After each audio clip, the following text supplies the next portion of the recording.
Welcome back to another video. So we're gonna unfold a lot of things that happened before, during and after the national dialogue, starting off with Thabo Mbeki. So Sihle said Thabo Mbeki is withdrawing from the 700 million national dialogue because the ANC wants to skip procurement processes and potentially violate the PFMA. They are using the dialogue to steal. We must reject it. Let it be a memorial for the ANC funeral in 2026. We have seen a lot of familiar faces, including the Bishop of the ZCC Church, Bishop Lekganyane. A lot of people were surprised that Thabo Mbeki didn't set his foot there at the national dialogue. MANTASHE and other ANC leaders were present, but Thabo Mbeki decided to be absent because he felt like it's a corrupt national dialogue. On the next one, as you guys see on the screen, this is Ramaphosa arriving at the national dialogue. A lot of people were talking about the fact that some people were not allowed to arrive and enter the national dialogue at Unisa. So that got a lot of people talking. They were like, is this national dialogue or is ANC business-minded people coming together to steal from the citizens? That was the main question that was being asked, because Ramaphosa has been weird, guys. The whole national dialogue was a complete joke. Ramaphosa was sleeping, MANTASHE was seen thirsting for a young lady. So it was really embarrassing experience. Even people fighting on the stage, guys, imagine. Ramaphosa needs to take people seriously because they are fed up with ANC. People feel like Ramaphosa is trying to win voters for 2026 local elections. That is why he even brought up ZCC Bishop Lekganyane, so that he can win some voters from his ZCC church. Now we are getting to the most interesting part. Ramaphosa was busy asking South Africans questions that he himself has answers for.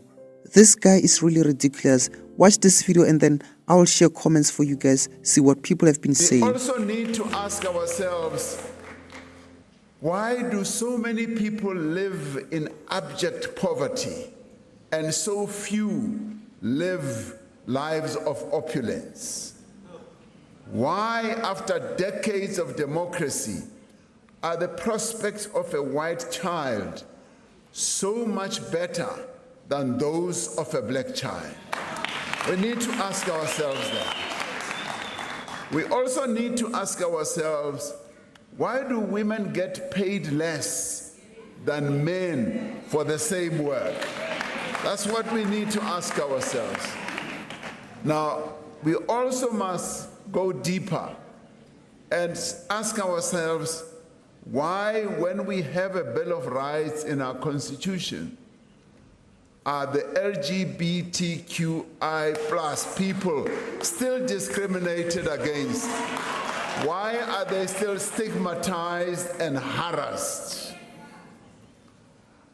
Why? He was busy asking us the questions that he has answers for. Guys, your president is not okay. Someone said, Mr. President, you are the one who should be answering that question, not asking it. You've been in power both behind the scenes and on the front line for decades. You were part of the negotiations that shaped post-apartheid South Africa.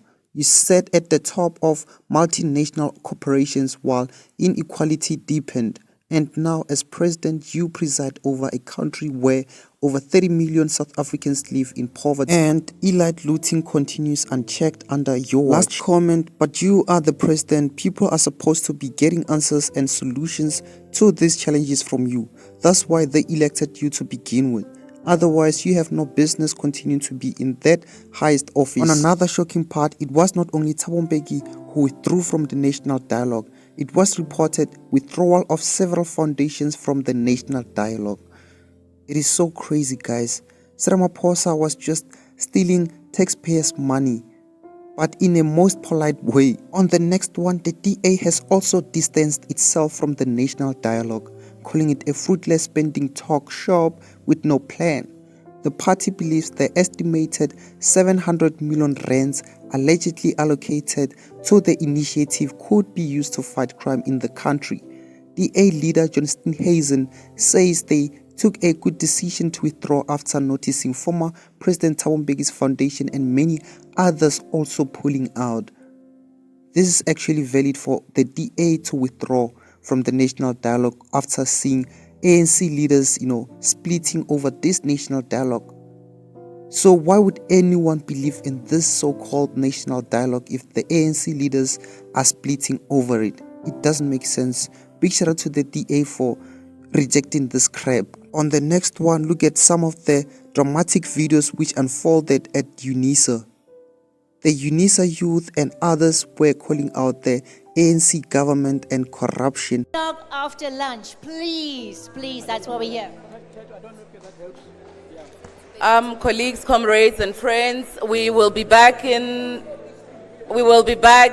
2:45. That is 14:45. Thank you so much. Thank you, everyone. Listen, Have a good lunch. the government has not kept its commitment. They are liars. They want you to go out so that we cannot address you on the crimes of the government. This government is...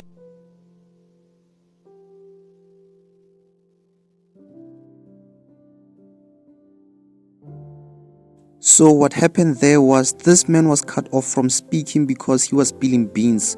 He was immediately cut off because he was trying to spill all the beans. On the next one, see what other Unisa youth said about the whole national dialogue. And fix things for them. Why are we on the ground doing all the work, speaking to these survivors, speaking to these victims' families, supporting them every step of the journey? Because at every level they are failed by the police, by the judicial system, even by the medical team. So yet here as an organization, Women for Change, we're always standing with our survivors. We're always with these victims' families. And yet we cannot rely on the government to do these things. And she said it over there, and we do it with nothing. We don't get funding, we don't get support. In fact, we were surprised we were invited here because they never want to admit that we deserve to be in this room because they're scared of the voices we have. Because we're not here to sell the world. We're not going to bend over to them. We're here to say what we've been saying, which is we stand with the victims. We stand with survivors. We stand with women, girls, and the queer community. And that is the only reason we're here today. Thank you. On the next one, the most embarrassing thing unfolds at the national dialogue in front of the Bishop of the ZCC, Lekganyane, and President Ramaphosa. You see people arguing on the stage, guys, while everyone is waiting for the president to address everyone. This was really embarrassing and not professional at all. Someone said, as a ZCC member, I am embarrassed to see that Bishop Lekganyane, my leader, is supporting the suffering of South African citizens. I'm so embarrassed to be a member of our church and I'm thinking of quitting. Ndoneta. I guess this is vendor or something. But guys, what is being said about the ZCC Bishop, guys, is valid. If he keeps on associating himself to the ANC, his name will be tarnished. Someone also said, Bishop Lekganyane is not a politician. Let him run his church and stay away from politics. But his followers, if they want to vote or get involved in politics, it's fine with them. Let them do so. It's their right to do so. But if Bishop Lekganyane wants to protect his dignity and his church, he must move away from politics and concentrate on his church and help those who wants to change their lives, but the ANC won't help him achieve that because the politicians, not church. All the ANC can do is to destroy people's lives in South Africa.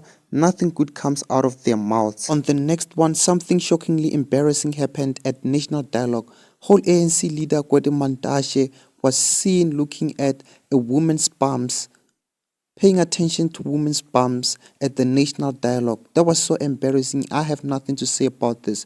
Share your thoughts on the comment section below what you think. Do not forget to subscribe and notification bell.